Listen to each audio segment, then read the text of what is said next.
नमस्कार दोस्तों, स्वागत है आप सभी लोगों का एक बार फिर से।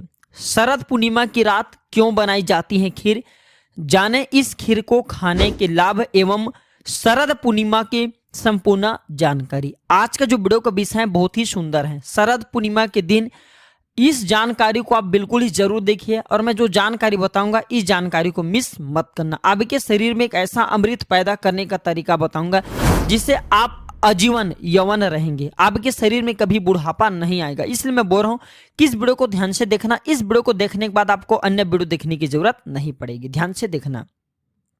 देखिए, शरद पूर्णिमा पर खीर बनाने की परंपरा काफी समय से चली आ रही है।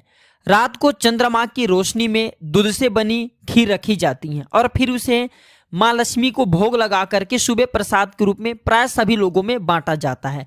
तो आज हम आपको बताने जा रहे हैं कि ये जो खीर है इसे खाने से क्या लाभ होता है। वास्तव में हमें शरद पूर्णिमा के दिन चांद की रोशनी में क्यों खीर रखना चाहिए, सारे जानकारी इस वीडियो में विस्तार से बताएंगे। तो अश्विन मास की पूर्णिमा को शरद पूर्णिमा कहते हैं और यह इस साल 2022 में 9 अक्टूबर को पड़ रहे हैं, जो कि रविवार का दिन है। शरद पूर्णिमा की रात को चांदनी की रोशनी की रात कहा जाता है। इस दिन खीर बना करके रखने की परंपरा काफी लंबे समय से चली आ रही है और मान्यता है कि शरद पूर्णिमा की रात को चंद्रमा की किरणें से अमृत वर्षा होती है। इसलिए खीर बना करके कुछ घंटों के लिए चंद्रमा की शीतल जो रोशनी है इसमें रखनी चाहिए, फिर इसका सेवन करना चाहिए। मान्यता है कि शरद पूर्णिमा की रात को ही भगवान श्री कृष्ण ने महारास किया था।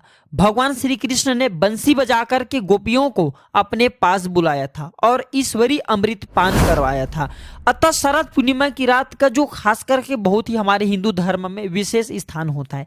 इस रात को चंद्रमा अपनी 16 कलाओं के साथ पृथ्वी जो नजदीक होते हैं उस समय आ जाते हैं, शीतलता प्रदान करती हैं, पोषक शक्ति एवं शांति रूपी अमृत वर्षा करती हैं। देखिए, ध्यान से सुनना। जब द्वापर युग में भगवान श्री कृष्ण का जन्म हुआ तब मां लक्ष्मी राधा रूप में अवतरित हुई।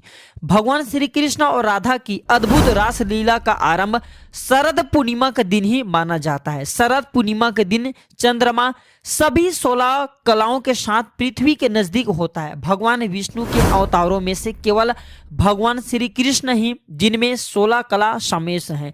जो भगवान श्री कृष्ण है, भगवान विष्णु के समस्त अवतार हुए, इसमें भगवान श्री कृष्ण ही एक ऐसे अवतार माने गए हैं जिसमें 16 कला का समावेश है, जबकि भगवान राम का जन्म केवल 12 कलाओं के साथ में हुआ था। ज्योतिष की मान्यता के अनुसार शरद पूर्णिमा के दिन चंद्रमा की किरण में उपचार करने की शक्ति विद्यमान होती है, जिनमें अमृत वर्षा की तरह भी इसे देखा जा सकता है। वीडियो ध्यान से सुनना, वीडियो आधे बीच में छोड़ करके मत जाना। अभी तक वीडियो को लाइक नहीं किए तो वीडियो को लाइक कर चैनल को सब्सक्राइब जरूर करना। कमेंट बॉक्स में जय माता लक्ष्मी जरूर लिखना। आज मैं आप लोगों को यौवन प्राप्त करने का, आजीवन कभी भी बुढ़ापा नहीं आएगा, ऐसा तरीका इस वीडियो के माध्यम से शरद पूर्णिमा के दिन प्राप्त किए जाने वाले तरीका बताऊंगा, जो कि दशानन रावण स्वयं करते थे। तो देखिए, परंपरागत के अनुसार जो शरद पूर्णिमा है इस दिन गाय के दूध की खीर या फिर अन्य मीठे जो व्यंजन है ये रात के चंद्रमा की जो खुली चांदनी इसके नीचे में लटका करके रखना चाहिए, जिससे जो व्यंजन होता है ये अमृत की शक्ति इसमें प्राप्त हो जाता है। देखिए, ध्यान से सुनना। गुजरात राज्य में शरद पूर्णिमा को शरद पूनम भी कहा जाता है और शरद पूर्णिमा के दिन चंद्रमा का बहुत महत्व माना जाता है। जो व्यक्ति पूर्णमासी उपवास का संकल्प लेते हैं ऐसे व्यक्ति शरद पूर्णिमा के दिन से उपवास प्रारंभ करते हैं और ऐसा माना जाता है कि इसी रात के बाद मौसम बदलने लगता है, सर्दियां शुरू हो जाती हैं तथा मंदिरों में पूजा अर्चना करने के जो खुलने का समय होता है, बंद होने का समय होता है, इसमें परिवर्तन हो जाता है। शिव भक्तों के लिए शरद पूर्णिमा का विशेष महत्व होता है। मान्यता है कि भगवान शिव और माता पार्वती की पुत्र जो कुमार कार्तिकेय हैं ये शरद पूर्णिमा के दिन ही इनके जन्म हुआ था। इसी कारण इसे जो शरद पूर्णिमा है इसे कुमार पूर्णिमा के नाम से भी जाना जाता है। लंकापति रावण शरद पूर्णिमा की रात किरण को, जो शरद पूर्णिमा की रात है इसी दिन जो पूर्णिमा की रात जो चंद्रमा की किरण होता है इस किरण को दर्पण के माध्यम से अपने नाभि पर ग्रहण करता था, अपने नाभि पर लाता था और इसे ग्रहण करता था और इस प्रक्रिया से उसे पुनर्यौवन की शक्ति प्राप्त होता था। इसलिए आपने देखा होगा रावण काफी उम्र 4 चौकड़ी राज करने के बाद भी, 16 युग जीने के बाद भी उनके शरीर रोगों से मुक्त रहे, दोषों से मुक्त रहे एवं यौवन से भरे हुए थे।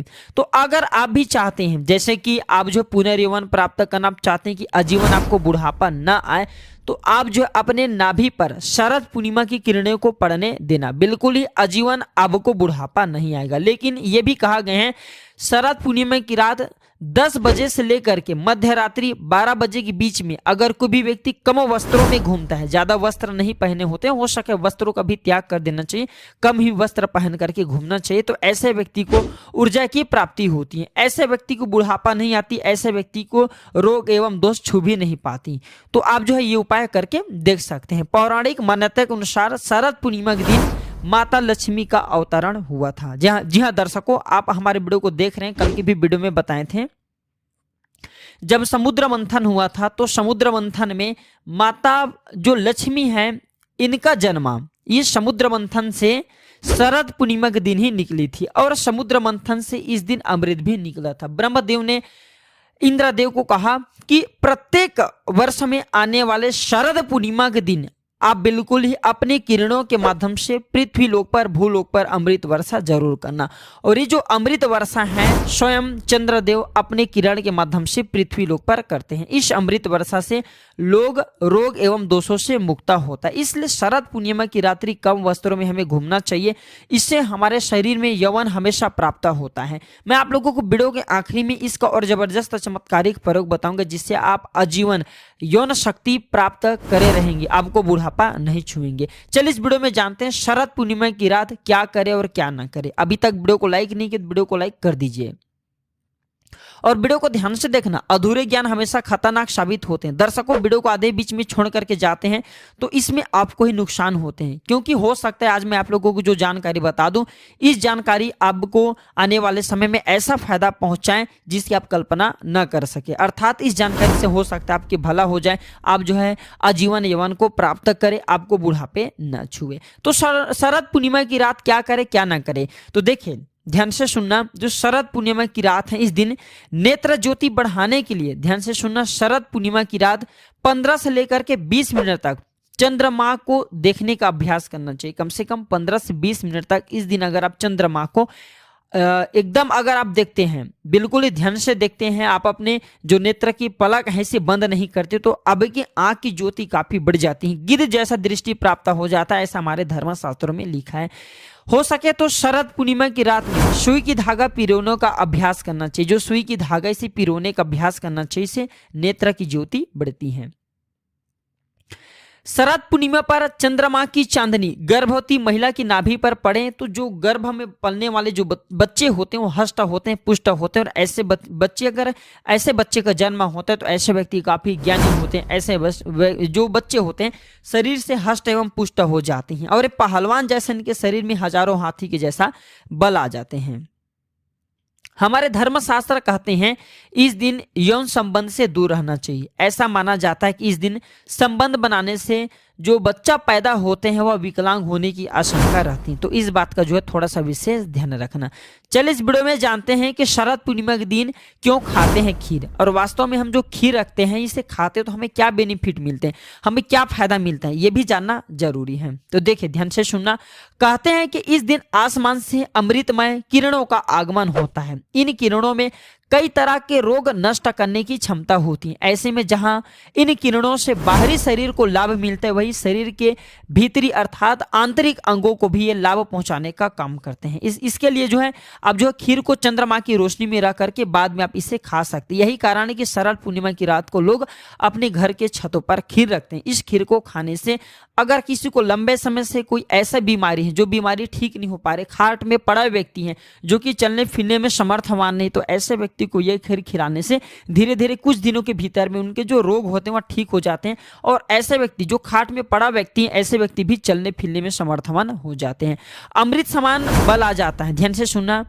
कहा जाता है कि इस दौरान चंद्र से जुड़ी हर वस्तु जागृत हो जाती है। देखिए ध्यान से सुनना, दूध भी चंद्रमा से जुड़ा होने के कारण अमृत समान बन जाते हैं, जिसकी खीर बना करके खाने से चंद्र प्रकाश में रख करके जो दूध संबंधी जो भी चीज होती है, जैसे आप खीर को ही रख लीजिए या फिर पेड़ा को रख लीजिए, दूध से बनी कोई भी वस्तु रखते हैं, तो अगर आप इसे खाते हैं तो चंद्र से जुड़े कोई भी वस्तु खाते हैं तो ये अमृत बन जाता है। बिल्कुल इस दिन जागृत हो जाता है चंद्रमा की प्रकाश में होने के कारण।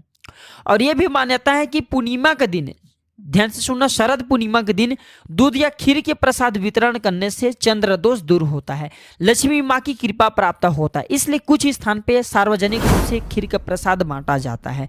और देखिए, अगर इस दिन अगर आपके पारिवारिक जीवन में, वैवाहिक जीवन में कोई परेशानी आ रही है, चंद्रमा के दोष के कारण ही, चंद्र से जुड़ी दोष के कारण ही वैवाहिक जीवन में परेशानी आती है, व्यक्ति की जो वैवाहिक जीवन में कोर्ट कचहरी का मामला चल रहे हैं, किसी भी प्रकार के लंबे समय से वैवाहिक जीवन का आनंद नहीं ले पा रहे हैं, तो शरद पूर्णिमा के दिन आप जो है खीर को जरूर खाइए, रखा हुआ खीर को जरूर खाइए, या फिर शरद पूर्णिमा की रात्रि में कम वस्त्रों में जरूर घूमें। और इस दिन कोई भी जड़ी बूटी को चांद के प्रकाश में रखते हैं तो वह जागृत हो जाते हैं। हर दिन बोलते हैं ना, जागृत चीज हमेशा फल देते हैं। तो हो सके तो इस दिन आप चाहें तो तुलसी की जड़ को रख सकते हैं, रुद्राक्ष को रख सकते हैं। इस दिन रुद्राक्ष को रखने के बाद अगर आप धारण करते हैं तो वह रुद्राक्ष सिद्ध हो जाते हैं। ऐसे रुद्राक्ष बहुत ही फलकारी होते हैं। कोई भी जो जड़ी बूटी हैं, वो जड़ी बूटी भी आप इस दिन रख करके फिर बाद में दूसरे दिन चांदी की ताबीज में भर करके पहनते हैं तो वह जागृत हो जाते हैं, सिद्ध हो जाते हैं, आपको काफी फल प्रदान करते हैं। कोई भी रत्न को रखते हैं वो भी जागृत हो जाते हैं और शीघ्र फल देने लगते हैं। इस दिन जितना ज्यादा हो सके मंत्र जाप करना चाहिए, उतना ही जल्दी आपको सिद्ध मिलेंगे। कोई मंत्र आप जाप कर रहे हैं लंबे समय से, वह मंत्र सिद्ध नहीं हो पा रहे, वो मंत्र आपको फल नहीं दे पा रहे, तो शरद पूर्णिमा के दिन ऐसा माना जाता है, केवल शरद पूर्णिमा के दिन बड़े से बड़े मंत्र को 108 बार बस अगर आप जप देते हैं तो वह मंत्र सिद्ध हो जाते हैं और आपको तत्काल फल देना शुरू कर देते हैं। बहुत से लोग शरद पूर्णिमा के दिन मंत्र जागृत करते हैं। अगर आप इस दिन माँ लक्ष्मी की कोई भी मंत्र, जैसे कि ओम श्रीम श्री नमः, इस प्रकार के मंत्रों का जाप करते हैं तो अत्यधिक लाभ देना शुरू कर देते हैं। कोई भी बीज मंत्र है, शावर मंत्र, इस मंत्रों का जाप करते हैं, ये भी सीधे देना शुरू कर देते हैं। और इस दिन शरद पूर्णिमा के दिन माँ लक्ष्मी उल्लू पर सवार होकर के पृथ्वी लोक पर प्रत्येक मनुष्य के द्वार में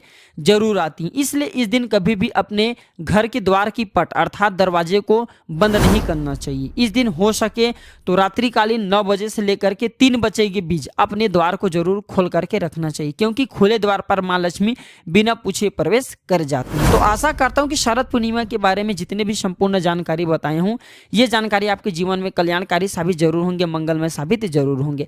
वीडियो को लाइक कर चैनल को सब्सक्राइब जरूर करना। और हर दिन की तरह कहना चाहूंगा, इस वीडियो को अपने तक सीमित मत रखना, इस वीडियो को आगे जरूर शेयर करना। हो सकता है आपके एक शेयर किसी के लिए कल्याणकारी साबित हो जाए, मंगलमय साबित हो जाए, किसी की गरीबी एवं निर्धनता को मिटा दे, जो लंबे समय से रोगग्रस्त है, ऐसे व्यक्ति के रोग को दूर कर दे। तो जनहित के लिए इस वीडियो को आगे जरूर शेयर करना। आज की जानकारी पर समाप्त करता हूं दर्शकों। वीडियो देखने के लिए धन्यवाद। नमस्कार।